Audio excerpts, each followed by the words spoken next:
بسم اللہ الرحمن الرحیم۔ السلام علیکم ناظرین، آج میں آپ لوگوں کے ساتھ ماہ رمضان کی کچھ فضیلت شیئر کرتی ہوں۔ شہر رمضان الذی انزل فیہ القرآن ھدی للناس وبینات من الھدی والفرقان۔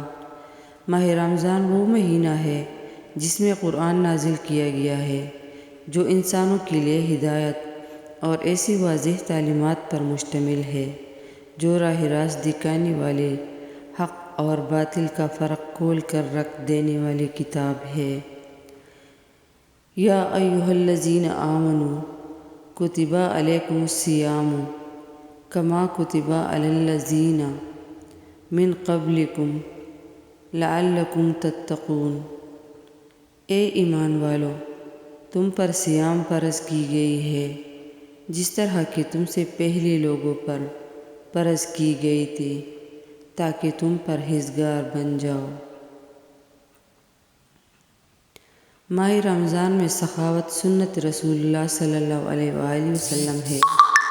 عن ابن عباس قال کان رسول اللہ صلی اللہ علیہ وسلم اجود الناس وکان اجود ما یکون فی رمضان حین یلقاہ جبریل۔ ابن عباس رضی اللہ عنہ سے روایت ہے کہ رسول اللہ صلی اللہ علیہ وآلہ وسلم تمام لوگوں سے زیادہ سخی تھے، اور خصوصاً رمضان میں جب جبرائیل علیہ السلام سے ملتے تو بہت ہی زیادہ سخاوت فرماتے۔ صوم عظیم کا بدلہ۔ نبی صلی اللہ علیہ وآلہ وسلم کا قول ہے کہ اللہ تعالیٰ فرماتا ہے کہ انسان کے ہر عمل کا بدلہ ہے مگر صوم کی وہ خاص میرے لیے ہے اور میں ہی اس کا بدلہ دیتا ہوں۔ اور صوم ڈال ہے، جب تم میں سے کوئی کسی دن صائم ہو تو وہ نہ جھگڑا کرے اور نہ فحش گوئی کرے۔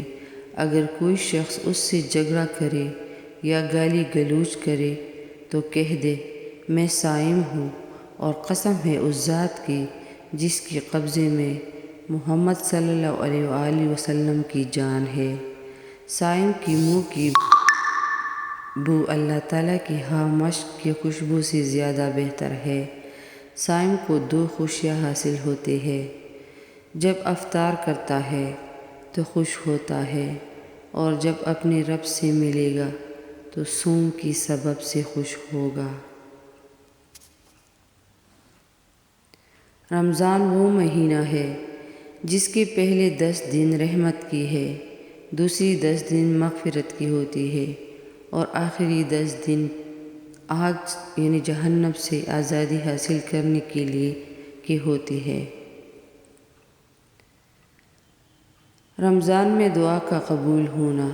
رسول اللہ صلی اللہ علیہ وآلہ وسلم نے فرمایا، رمضان المبارک کے ہر دن و رات میں اللہ کی یہاں سے جہنم کے قیدی چھوڑے جاتے ہیں، اور ہر مسلمان کے لیے ہر دن و رات میں ایک دعا ضرور قبول ہوتی ہے۔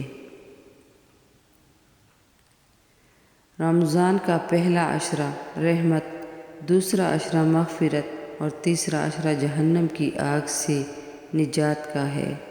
رمضان کی اہمیت کے بارے میں اللہ تعالیٰ نے حضرت محمد صلی اللہ علیہ وآلہ وسلم سے ارشاد فرمایا کہ اگر مجھے آپ صلی اللہ علیہ وسلم کی امت کو جہنم میں ہی جلانا ہوتا تو رمضان کا مہینہ کبھی نہ بناتا۔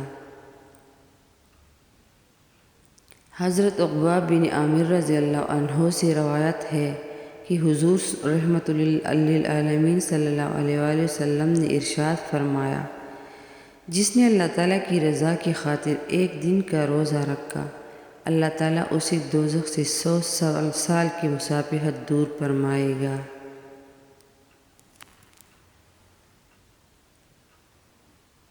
رسول اللہ صلی اللہ علیہ وآلہ وسلم نے ارشاد فرمایا کہ جب تک روزہ دار کے پاس کھایا جاتا رہے، اس کی ہڈیاں تسبیح پڑھتی ہیں اور اس کے لیے فرشتے استغفار کرتے ہیں۔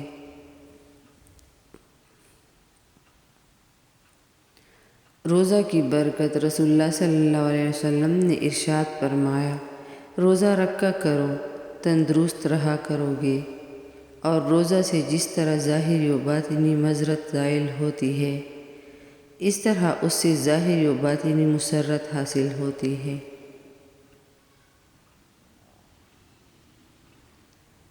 رسول اللہ صلی اللہ علیہ وآلہ وسلم نے ارشاد فرمایا کہ روزہ دار کو قیامت میں میرے حوض سے پانی پلایا جائے گا، پھر اس کو جنت میں داخل ہونے تک پیاس نہیں لگے گی۔